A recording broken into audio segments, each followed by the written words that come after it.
Welcome to Red Dirt D&D. I'm Michael Cross and I play Elias Stone, a human cleric. I'm Connor Shenold. I play Sable, a half-elf rogue.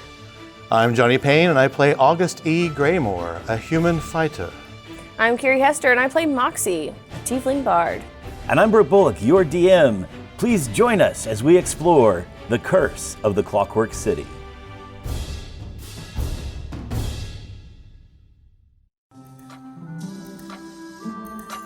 Last week, our heroes wrapped up their adventures at the Copper Moon, reported back in to a couple of mentors. Dr. Stone went shopping, and August E. Greymore has found employment for his friend Logan Mitchell. I did my taxes. And I've actually found that I'm almost like addicted to this Quarters and Bits place. And so I keep on going back. I've gone back to get my silk pajamas and my silk bedspread. And I've also got some pictures for my doctor's office.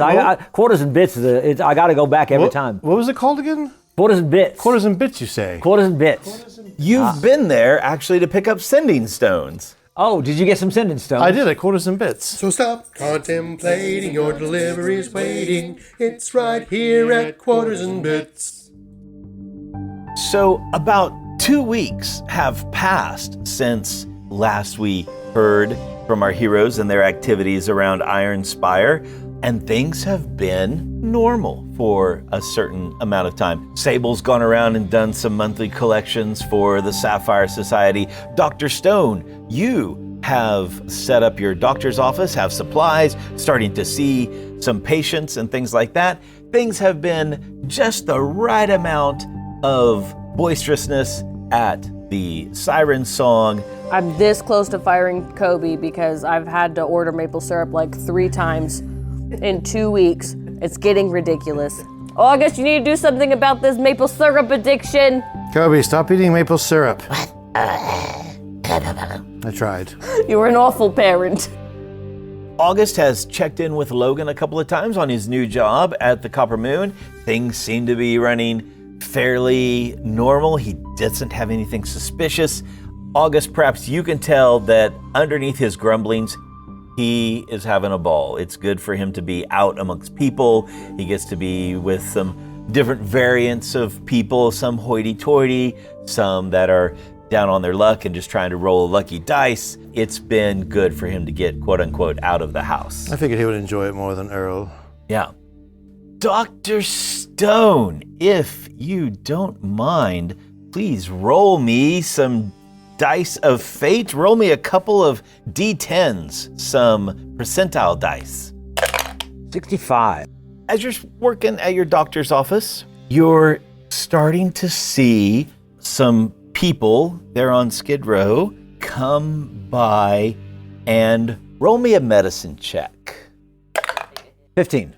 You don't know what to compare it with because you're new here in town. You don't know if this is an exaggerated rate or about normal, but you're starting to have some folks come in with some addiction problems. Specifically, it appears to be to a drug called Shiver. What kind of symptoms? Shiver is hallucinogenic. When a person gets addicted to it, then of course they start to get some shakes, thus the name Shiver. They can get more and more lackadaisical, getting to the point of just being comatose, as in like staring off into space, very unmotivated along those lines. And most of these folks, 3 or 4 that have come in, have been brought by a family member or a friend who are concerned with them. Do I feel like these are people coming from a certain area or from a certain social class? They all seem to be from down in the wharf area. They all seem to be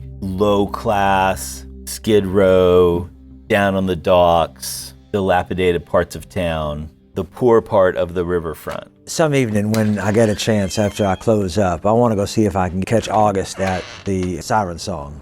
Alrighty. And it seems like it's like lethargy to the point of not getting out of bed. Or wandering off to a drug den, like a hole in the wall, an opium den type of thing, right? And then just wasting the day away there with that. Roll me either Arcana or Medicine as well as you ponder and think about this. 10. Okay, so other than the symptoms, you're not really sure Yeah. much else about it. Now I want to see if I can go talk to August. August, what are the chances that Dr. Stone can find you or that you guys meet up or run into each other? I'm wondering, over the 2 weeks, because we had a pretty good friendship. Yeah, I would have come in and see guessing him. that you and I probably go on a regular basis to just kind of hook up and... Looking at things, checking things out, Yeah. walking between here and there. You go with me. We Exactly. swing by an orphanage. We could, in Yeah. the evening, probably Yeah. meet up to... You figured out my pattern. Yeah, then you can figured out find me. mine. We know when we get off The work. question for the DM is this drug so new I'm out of the loop? Or is this something that was brewing when I was a guard? You definitely know of Shiver. If you guys talk about it for just a moment, Dr. Stone seems to be describing an uptick in usage. August, I got a question for you. I've been seeing some patients here, and I don't know if this is something that's normal around Ironspire, but there's a drug apparently that people down in the docks are taking called Shiver. Apparently it causes hallucinations, and it seems to cause a lethargy that people end up being bedridden or maybe going to find themselves a den where they can keep on this stuff. And I don't know if this is something, you ever heard of Shiver? Yes, it's not uncommon in a city this size to have several different vices available to you.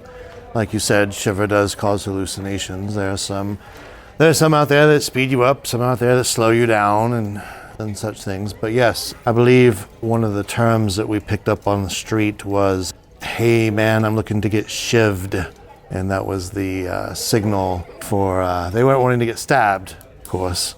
They were looking to get some of the drugs. So, yes, it's not entirely uncommon. And being a doctor, you would run into that frequently.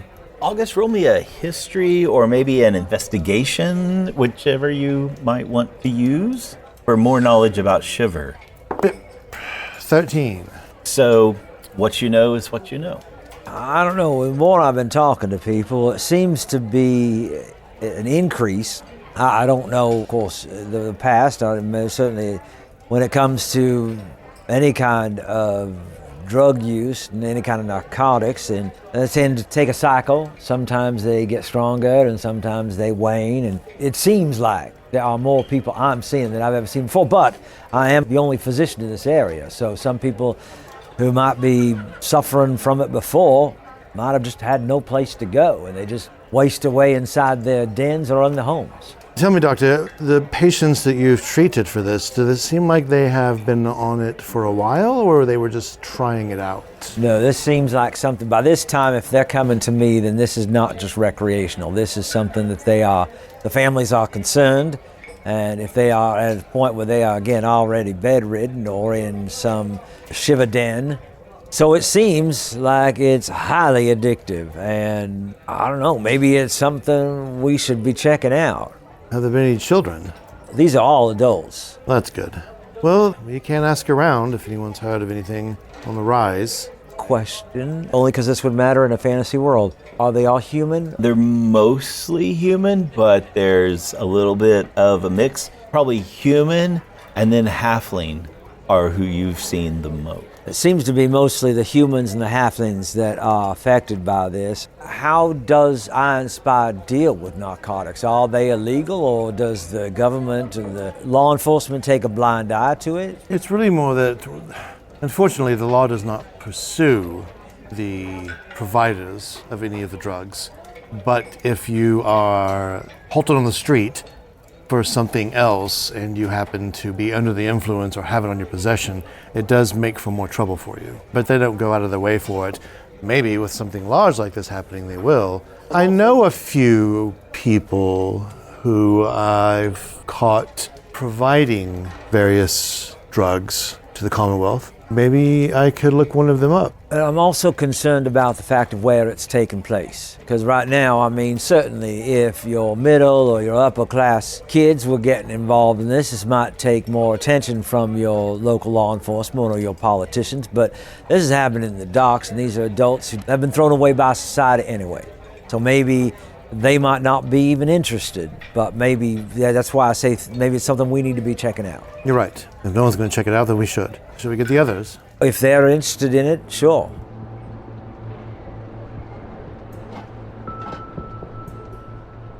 Meanwhile, across town, Sable, you've been doing your monthly checks at different businesses, different places. Roll me either an insight or an investigation. 7. So one day, as you're turning in your receipts, shall we say, there is a notice for you to go and see Minthra. I will make my way over to her office, do my normal knock. And she brusquely says, "Enter." I'll open the door and step inside. You wanted to see me? I did. I'm looking over receipts and reports from the week as you did your collections, and I'm not seeing notations of any unusual activity. Oh, good. No, that's very bad. Oh.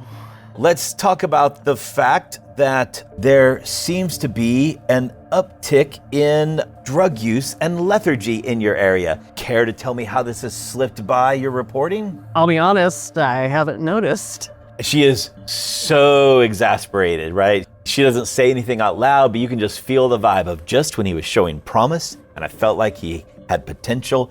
Now he's back to square one. We, as a Sapphire Society, do not partake in any of the illegal drug trades. However, we cannot have some upstart getting a foothold on the people by doing so. There's something new going on. There's some group, perhaps, trying to infiltrate a little bit. And really, this is why we have you, Sable. I know, I apologize. It won't slip by me again. That doctor friend of yours, he's down in the wharf area, Skid Row. Have you checked in with him? How's he doing? Is he set up? Is he working? Seems to be set up. Haven't had a chance to go and actually talk to him much recently. You told me to leave him alone. Leave him alone meant don't shake him down. It didn't mean ignore the fact that he exists. I just don't like the guy. He's... pompous isn't the right word, but it's... He's a Dr. Sable. He has the ego where he's gonna have just that edge of, I'm better than you without saying he's better than you. Sometimes we have to work with people we don't like, and she gives you a long stare. I'll go track him down and see what he knows. Check in, see if he's seen anything about it, and then find out if there is some other organized group that is starting to distribute this shiver drug. If not, if it's just a natural uptake of people in a wave of popularity getting addicted to the useless thing, that's fine. But if there's any type of organized activity, we definitely need to discourage them from doing business in our part of town. Well, don't just sit there, go on. Yes, ma'am. And I'll exit the room, go back to my dorms, gear up, and head to, instead of the siren song, I'm gonna make my way to where I know Dr. Stone's doctor's office is. As I'm actually getting into the wharf area, could I make another attempt to see if I notice? Better yet, roll history or investigation, and now that this is on your mind, to see if you can, like, okay, shiver. Have I ever heard, like, shiver? Okay, what's that? 15 investigation. Okay. Roll me a d6 so we can see which one of these things you might know. 3. So shiver, it's potent, it's hallucinogenic, it's addictive, but it's also made from the venom of a phase spider. Okay, and then I find myself in front of Dr. Stone's. Is this in the middle of the day? Yeah. Okay, yeah. So the door's open. I come inside. Oh, Sable, what can I do for you? Is there anybody that I can see in his practice right now? Let's roll me some percentile dice. 88. Yes, there is. Perhaps you can hear some labored breathing from another room. And Dr. Stone, there is currently a patient there, very lethargic, even having a hard time breathing. Not emaciated, but thin, a little gaunt looking. His skin is pale. Human? Human, yes. Age? Approximately. 20s. Just got him resting in there as I've giving him some medicine to help him, and I start to walk out, and I see Sable there. I say, Sable, what can I do for you? I'd like to have a conversation in your office, if you don't mind. Well, tell you what, why don't we just go in here, and we go into a back room. There's a desk on the right-hand side, and you can see a couple lamps. And on the left-hand side of the room, there is what looks like a Murphy bed. But of course, it's up in the wall. So there's plenty of room and plenty of chairs for us to sit and talk. Close the door, and I say, so what's going on? That patient in there, they suffering from this shiver I've been hearing about on the streets? I didn't realize that was something the Sapphire Society would be interested, but yes, we are having a bit of a problem right now with the drug called Shiva, and I think it's increasing over in the docks area, which hadn't got the attention of law enforcement or any of the establishment. I think the Sapphire Society is about the only organization willing to poke into this. So what can I do for you, Sable? What do you know about what some of your patients have been dealing with? Well, I understand that Shiva is highly addictive and it gives people the shakes, thus the name Shiva, but it also causes lethargy enough to where someone is either bedridden or they end up in one of these Shiva dens, and it's so addictive that they can't stop. And so I think that it's targeting the poor and the most helpless in our society. Word on the street, it's made out of venom from a phase spider. That's why I haven't been able to nail it down. I've been trying to figure out where they get it and even how to do an antitoxin on this, but a phase spider? You ever come in contact with one of them? Not personally, but I do know that they exist. In our university, we did study very many different poisonous creatures, and we know about the phase spider, but I hadn't even thought about that. Certainly changed a lot of stuff I've been trying to figure out in this. If you want to roll Arcana, knowing that now. 16. Yeah, so called phase spiders because they're known to partially live on the ethereal plane. Phase spiders, I know, partially live in the ethereal plane. They can pop in and out, which I'm not sure exactly how that's affecting human. It seems to be mostly human and halfling. Highly addictive, hallucinogenic. I don't claim to know much or anything about medicine, but potentially ingesting this stuff, maybe it's phasing a mental aspect into the ethereal? Actually, that's a good point. Maybe putting mentally or emotionally, they're tied into the ethereal plane in some way. That's why they're so lethargic. And certainly would be a reason for the shakes. Any idea who might be spreading it on the streets? I had, but I tell you, August and I were just talking about it last night over at the Siren Song, and we're wondering if we should get you and, I don't know, maybe even Moxie involved in investigating this. Glad to know that Sapphire Society cares enough about the people in this area, because I can tell you right now, the city guard, the politicians, they don't care about anyone down here. It's good to see that the Sapphire Society actually cares about the people down here. Of course. Sapphire Society, you may hear many things about them, but first and foremost, we, above anybody else, care about the citizens of this city. You think that maybe this is something we could all look into? I know I'm in. Moxie, however, obviously, you're free to ask if she wants to join.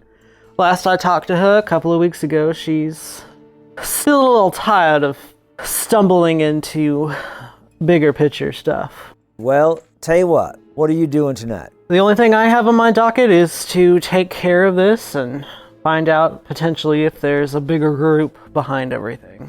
I have a patient right in here, and maybe we might be able to get some information from him. Might could. He alert enough to...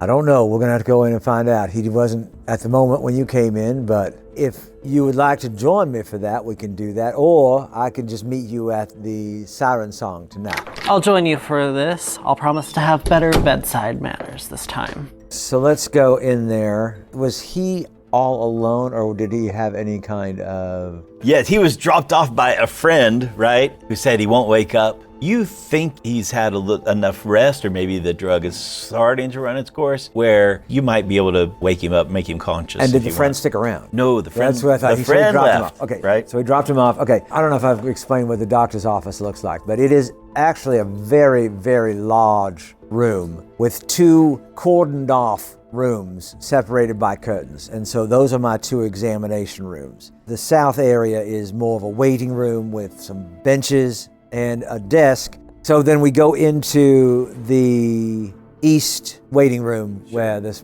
guy is laying down on a bed. And so he's laying there, laboring heavily, but you might be able to give him a shake or whatever. Yeah, and I start helping him out, just giving him a cool cloth on his forehead, and I say, listen, do you know your name? And his eyes open up and they roll and they look around and he looks right past you and looks around.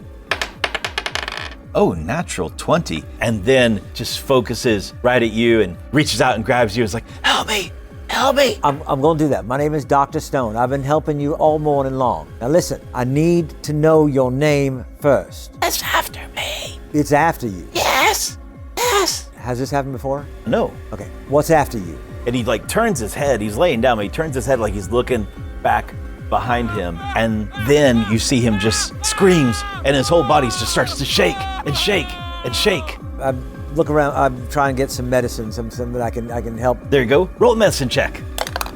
24. So you grab some medicine, you give him a vial of something or whatever, right? And as he's sitting there screaming and shaking and trying to get away from something hallucinatory or whatever is in his mind, he suddenly calms down and then takes a deep breath, and it's almost like he lifts up and then sits back down on the bed that he's laying there on, and his breathing relaxes and his eyes refocus. He looks at you and he's like, oh, Dr. Stone, it had me. And as you watch, you see bruise marks of fingers start to form on his throat. It had me, it had me, it had me. What had you? I don't know. It was a thing. It was like a creature, like a man, but bones. It was like a skeletal, but with skin. It was after me. It had me. It had me. Okay, well, you're safe now. There's nothing here. Just me and my friend here, but I need to know your name. I'm Joseph. Joseph, listen, I understand that you're under the influence of a drug named Shiva. Is that correct? Yeah. Okay. How long have you been doing this, Joseph? Roll me a charisma check of some type. Maybe persuasion. Any way I could step in Of course. to help give advantage Yeah, to 100%. Can he actually roll it? It's okay, you're in good hands. We just want to help you out. Oh, that's a 18. Yeah. So you say that. He looks very suspicious. Sable steps up and says something like, Do I kind of know like this area's view of the Sapphire Society? 100%. Are they on board with everything that's happening? By some people, the Sapphire Society could be seen as a protective force. I'm with the Sapphire Society. We're here to stop whatever is after you. He just relaxes a little bit more, glancing back and forth between the two of you, but mostly looking at Sable. Says, about 2 weeks. All right. Joseph, do you have someone you are staying with at the time? No, not anymore. Do you have a place to stay? No, I mean, I've just been crashing at a place. Sable, roll me insight. 21. Yeah, he's probably talking about one of like these shiver dens. You know, he probably just like crashes there at those. Joseph, Yeah. where are you getting this drug from? Roll me another insight check. I'll step in with the Sapphire Society needs to know. Do I get advantage on that since he's going to help me? You betcha. Thank you. You said persuasion? Oh, yeah, 14. I really don't want to stay. I don't want to implement. I don't want any of my friends to get in trouble. Okay, well, let me ask you this. Can you tell us the area where you are getting? Maybe just don't tell us who exactly, because I know you don't want to be a stool pigeon or do anything to any of your friends. But if I were looking for the drug, where would I go? It's just down at the riverfront, the bad side, the wharf side. So down at the wharf. Yeah. Listen, Joseph, I want you to get clean, and I want you to not be taking any more of this drug. You saw what it did to you, and I think whatever was chasing you because you were taking this drug. But it wasn't real, was it? I hold up a mirror and I show him the marks. Whatever was going on, it was very real, and none of us could see it. You're in danger, Joseph, and that's why I'm asking you right now to step forward and give me any information you can about this. The soiled sow. I got it. I got it from the soiled sow. What do I know about soiled sow? You probably don't know much, but Yeah, history or investigation, either one. my investigation is higher. 21. Yeah, the soiled sow is a drug den. It's a place where people can go and find what they're aching for. Find their vice. It's also can be very dangerous after dark for, the common folks. Like a person would want to get to the soiled sow and then not go back out. I'll quietly relay that to Dr. Stone. If the patient has a moment where they start to drift again, I'll lean over to Dr. Stone and say, it's a very dangerous place. You don't want to be there after dark. I don't know if I want to be there during the light either. Fair. And I try to wake him a little more. And I said, Joseph, we need to get you to a place where you can get some rest.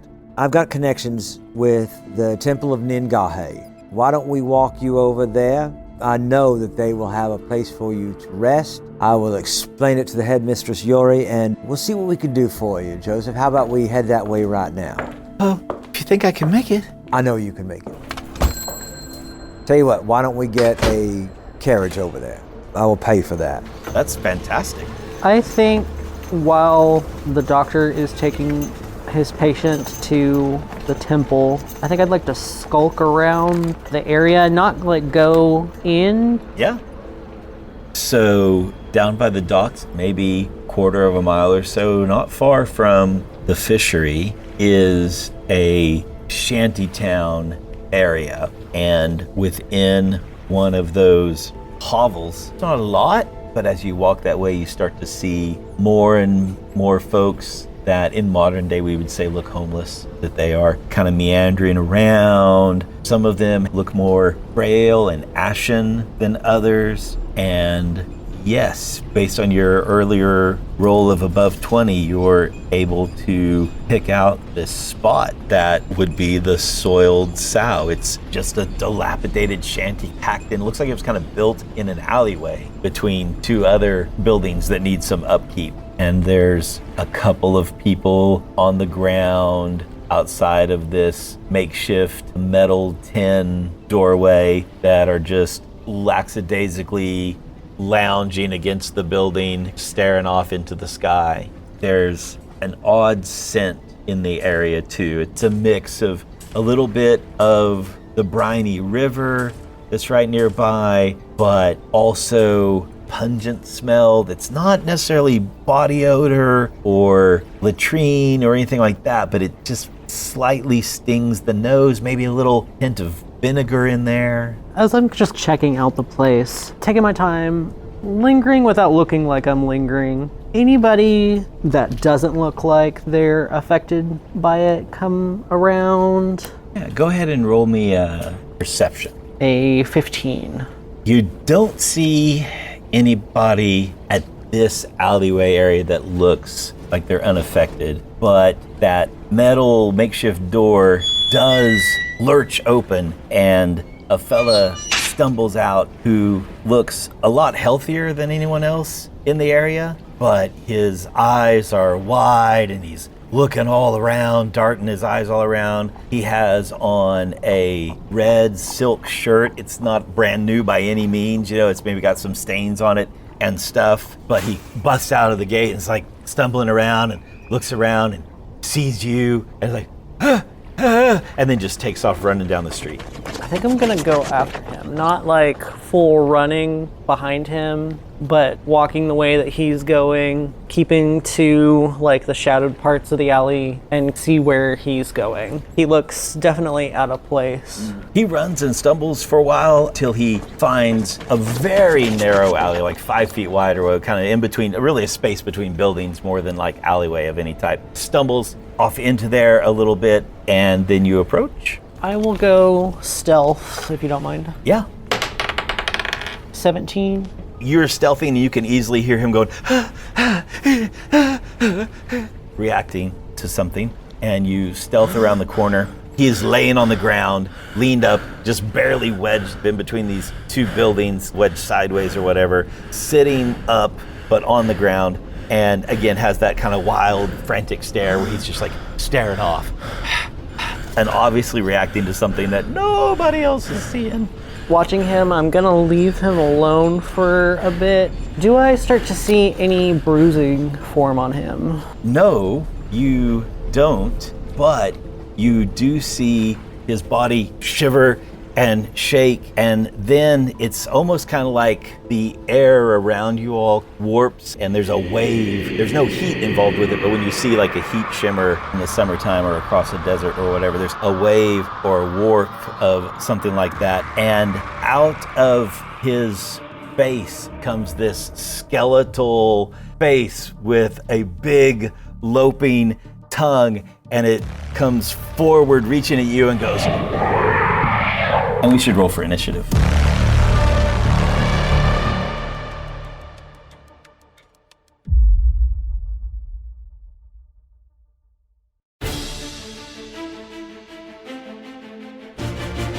Red Dirt D&D Curse of the Clockwork City is Brooke Bullock as our Dungeon Master, Kiri Hester as Moxie, Connor Shenold as Sable, Johnny Payne as August E. Graymore, and I'm Michael Cross as Dr. Elias Stone. Our theme music comes from Ovani Sound. Our sound effects and additional music courtesy of Jeffrey McBride, Monument Studios, Describe.com, and TabletopAudio.com. Dice for the Red Dirt D&D cast provided by ST Way Gaming.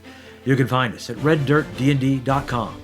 If you are enjoying Red Dirt D&D, make sure to subscribe, rate us, and leave a comment. Also, tell your friends about Red Dirt D&D.